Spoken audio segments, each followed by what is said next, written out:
New Orleans, 1918. The city breathes with music, the low moan of a trumpet floating down Rampart Street, the clatter of a snare drum echoing off iron lace balconies. It is a city built on joy and sorrow in equal measure, a city that has always known darkness lurking just beneath its beauty. But nothing could have prepared it for what was coming. In the early hours of the 23rd of May, 1918, a neighbor on Upper Line Street noticed something was wrong at the small grocery run by Joseph and Catherine Maggio. The couple, Italian immigrants who had built a modest life behind the counter of their shop, were found inside, both mortally wounded, an axe left discarded nearby. The back door had been breached with chilling precision. A wooden panel had been quietly chiseled away in the night, leaving a passage just wide enough for one person to pass through. It was the beginning of something the city had never seen before. Over the months that followed, the attacks continued with terrible regularity. Louis Basuma and his companion, Harriet Lowe, were struck down in late June. Harriet died of her injuries weeks later. A pregnant woman named Mrs. Schneider was found battered in her own bed in August and somehow survived. Then Joseph Romano, a barber by trade, was attacked on the 10th of that same month and died 2 days later. Each time, investigators arrived to find the same signature: a chiseled door panel, an axe, and the quiet dark of the early morning hours. The city grew terrified.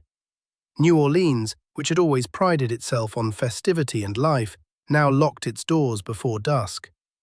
Italian immigrant communities, already regarded with suspicion by some quarters of society, found themselves doubly vulnerable, both to the killer and to the prejudice of a city desperate to find someone to blame. Then came the letter. On the 13th of March, 1919, newspapers across New Orleans received a typewritten correspondence bearing a singular and extraordinary declaration. The writer claimed to be not of this world, a phantom, a demon, a spectre beyond human comprehension. The language was theatrical, almost mocking, but buried within the flourish was a very specific threat and a very specific offer. On the night of Tuesday, the 18th of March, the writer promised to pass through the city once more. But any home from which jazz music could be heard, he swore, would be spared entirely. New Orleans did not hesitate. That Tuesday evening, every ballroom, every parlor, every street corner erupted in sound. Bands played through the night. Families gathered around their pianos and their gramophones. The city chose music over fear, and it chose defiantly. One bandleader even composed a piece in honor of the occasion, the mysterious Axeman's Jazz. When midnight came and went, not a single attack was reported.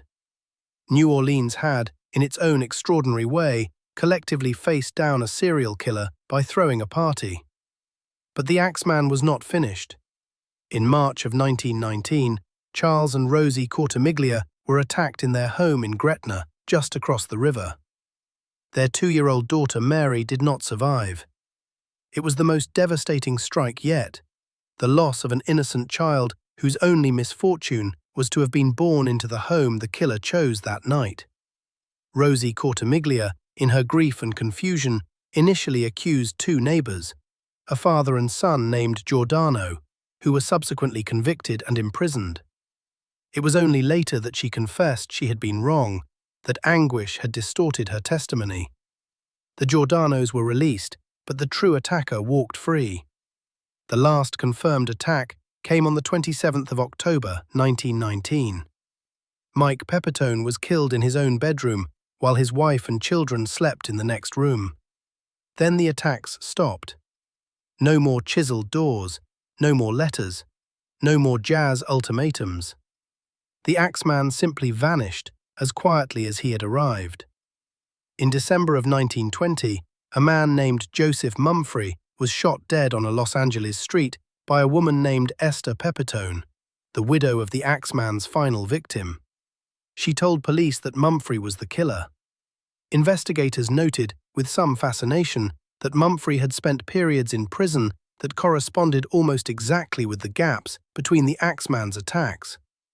But Esther Pepitone was tried for Mumphrey's death, served a short sentence, and then disappeared from public record. No formal charges were ever brought against Mumphrey. No case was ever made. To this day, the identity of the Axeman of New Orleans remains officially unknown. The jazz still plays on Rampart Street. The iron balconies still catch the southern evening light. And somewhere in the city's long, complicated memory, the question lingers, unanswered, perhaps unanswerable. Who was he? What drove him through those dark corridors and chiseled doors? And if Esther Pepitone was right, if she truly looked into the eyes of the man who shattered her family, did justice die on that Los Angeles pavement, or was it delivered, quietly and finally, by a grieving widow with nowhere else to turn? New Orleans has always known how to hold its secrets. This one, it may never let go.